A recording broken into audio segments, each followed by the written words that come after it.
Assalamualaikum warahmatullahi wabarakatuh. Salam sehat, salam semangat belajar. Bertemu lagi dengan saya dalam video-video pembelajaran kimia. Dan kali ini saya akan bahas bagaimana cara menentukan bilangan oksidasi.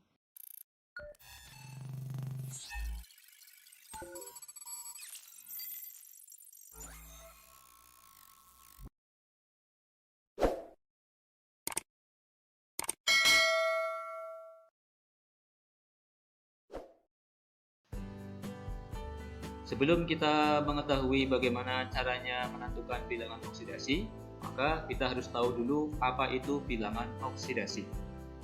Bilangan oksidasi sering disingkat dengan Bilox. Bilangan oksidasi adalah muatan relatif suatu atom dalam unsur, molekul, ataupun ion yang ditentukan berdasarkan keelektronegatifan suatu atom. Jadi pada intinya bilangan oksidasi itu menunjukkan besarnya muatan. Muatan itu bisa min, muatan juga bisa plus. Seperti halnya ion, ada ion plus, ada ion min. Kemudian bagaimana aturan dalam menentukan Bilox? Yang pertama, Bilox unsur bebas itu sama dengan 0. Yang dimaksud dengan unsur bebas itu adalah unsur yang tidak berikatan dengan unsur yang lain. Contohnya di sini ada Na. Ada Na. Na sendirian, tidak berikatan, maka disebut unsur bebas. Mg sendirian, maka disebut unsur bebas. H2 molekul, jadi H berikatannya dengan H, maka disebut juga dengan unsur bebas. O2 molekul juga, O berikatan sesama dengan O, jadi tidak berikatan dengan unsur yang lain, maka disebut dengan unsur bebas. Ini semua jika berdiri sendiri seperti ini, maka akan punya nilai Bilox 0. Yang kedua, Bilox unsur H hidrogen dalam senyawa itu adalah plus 1. Nah, di sini misalnya HCl, maka nanti Bilox dari H-nya adalah plus 1. Kemudian HNO3, Bilox dari H-nya adalah plus 1. Kemudian berikutnya Bilox dari oksigen dalam senyawa itu adalah min 2. Contohnya misal H2O. Nah, O ini punya Bilox min 2 karena ada senyawa 2O. H3PO4. O di sini punya Bilox min 2 karena O-nya itu berada pada senyawa H3PO4. Namun ada pengecualian untuk hidrogen dan oksigen. Pengecualiannya adalah untuk yang hidrogen dalam senyawa hidrida yaitu NaH dan juga CaH2 itu punya bilangan oksidasi min 1. Jadi selain ini mengikuti aturan yang ini ya. Kemudian O dalam senyawa peroksida yaitu H2O2, kemudian Na2O2, Biloxnya adalah min 1. Padahal tadi harusnya min 2 ya, tapi pengecualian untuk H2O2, Na2O2 itu punya Bilox O min 1. Kemudian superoksida yaitu KO2, Biloxnya Bilox O-nya adalah min setengah. Kemudian O berikatan dengan F ya, menjadi F2O. Bilox O-nya adalah plus 2. Nah, ini senyawa-senyawa yang harus kalian pahami karena ini pengecualian untuk aturan H dan O. Kemudian aturan yang keempat, bilangan oksidasi logam golongan 1A, 2A, 3A dalam senyawa sesuai dengan golongannya. Nah, anggota dari golongan 1A, 2A, 3A sudah kalian hafalkan di semester yang 1. Atau bisa kalian lihat di rekomendasi yang akan saya berikan di sini. Video bagaimana cara menghafal golongan 1A, 2A, 3A dan seterusnya.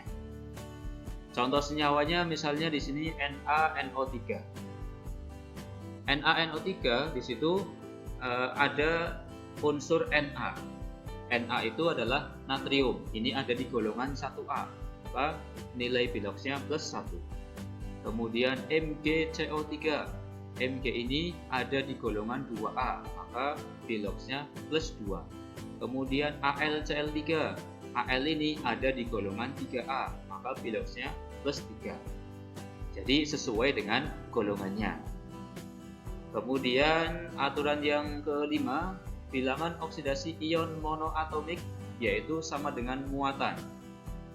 Ion monoatomik itu ya satu unsur yang berubah jadi ion, itu sama dengan muatan. Misalnya di sini Na+, kan muatannya plus 1, maka di sini biloknya plus 1. S2-, muatannya kan 2-, maka di sini biloksnya -2. Kemudian yang berikutnya adalah jumlah bilok dalam senyawa, itu sama dengan 0. Nah, di sini jumlah bilok dalam senyawa. Contohnya misal ada senyawa CO2, karbon dioksida. Di senyawa karbon dioksida ini terdiri dari C dan O. Kalau misalnya bilok C dan bilok O dijumlahkan, maka jumlahnya harus 0. Kemudian aturan yang ke-7, jumlah bilok dalam ion poliatomik itu juga sama dengan muatan. Nah, ion poliatomik ini adalah ion yang terdiri dari lebih dari satu unsur. Contohnya ini, kalau ini kan Na+, S2- ini kan satu unsur. Tapi kalau yang ini SO4-2-, ada S dengan O, tapi bentuknya ion. Nah, maka disebut dengan ion poliatomik.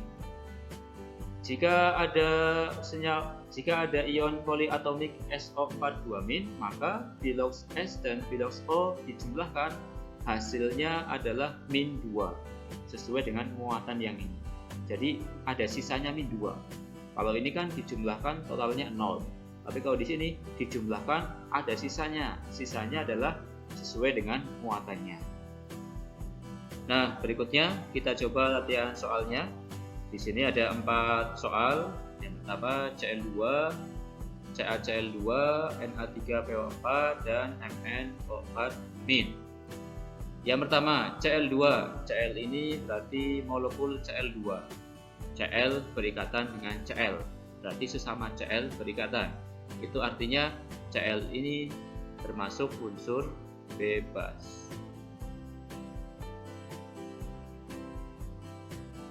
Nah, karena termasuk unsur bebas, maka biloksnya adalah 0.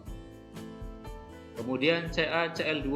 CaCl2 kalian harus ingat dulu Ca yang depannya ya. Ini apakah masuk ke golongan 1A, golongan 2A atau 3A. Nah, ternyata kalau kita sudah mengingatnya, Ca ini masuknya ke golongan 2A. Sehingga Ca ini punya bilok plus 2. Kemudian Cl-nya di sini adalah -1. Sehingga -1 kalikan 2, -2. Nah, -2 plus 2, 0. Maka Cl di sini punya bilok -1. Kemudian Na3PO4. Nah, di sini yang ada dalam aturan adalah O. O di aturan itu punya -2. Kalikan 4 berarti -8. Kemudian Na, kalian lihat Na itu masuk ke golongan 1, 2, 3 atau enggak ya.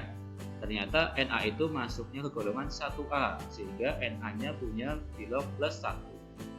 Ditotalkan dengan ini, karena jumlah Na-nya ada 3, maka plus 1 kali 3, maka plus 3. Sama dengan yang ini senyawa. Kalau senyawa, totalnya itu harus 0. Nah, supaya totalnya 0, berarti P-nya ini berapa? Ada -8. Dengan plus 3 dihitung berarti -5. Supaya 0 berarti di sininya plus 5.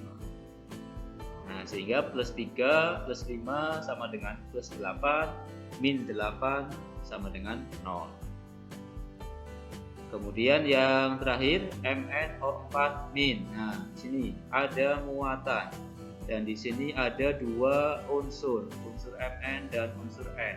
Maka di sini ikuti aturan poliatomik. Nah, ion poliatomik. Kalau ion poliatomik harus punya sisanya adalah muatan. Di sini kan muatannya -1, maka sisanya harus -1.